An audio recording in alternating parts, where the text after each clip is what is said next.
عايزين نعيد الحلقة من الأول خالص عشان أظبط. لا حلو حلو. بتفاجئيني.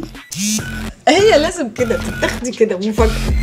يا لهوي مش بنصور كل ده ولا ايه؟ لا انت عارفه دلوقتي في كاس العرب بيتعمل في قطر.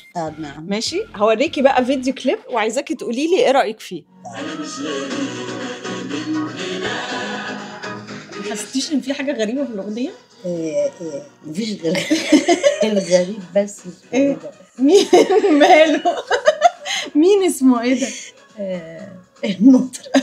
المطرب اسمه ايه؟ ها؟ نسيت. اسمه محمد منير. محمد منير. ايوه كينج. كده تنسي الكينج. ايوه لا نسيت لان هو مش كينج اساسا. امال هو ايه؟ هو محمد منير. ماشي. طيب قولي لي بقى، ما حسيتيش ان في حاجه غريبه في الاغنيه؟ لا. طب اقول لك على المفاجاه. قولي. محمد منير AI مش حقيقي. والله انت مش واخده بالك ان هو شكله صغير؟ لا ما خدتش بالي. ما خدتيش بالك ان هو مثلا يعني ما قلتيش عامل عمليه تجميل مثلا؟ لا هو اكيد، لا اكيد في سنه ده لانه هو عنده فوق ال 70 سنه. هم عاملينه AI يعني عاملينه ذكاء اصطناعي. ده مش شكله. استني اوريكي اخر صوره ليه دلوقتي. يعني تخن بس تخن. بصي يا ماما طبعا يعني كده طبعا هو نافخ بس ما نفخش كرشه، هو طلع.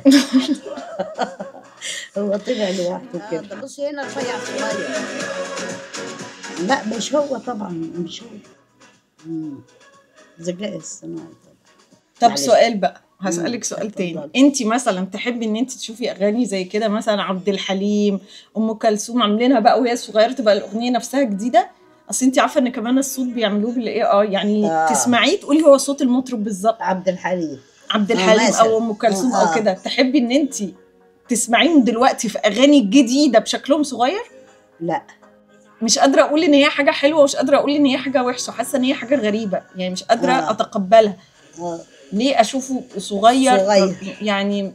بس مش قادره اقول برضو. وبعدين برضو خايفه يا لهوي ده بعد كده كلنا هيعملوا لنا نسخ.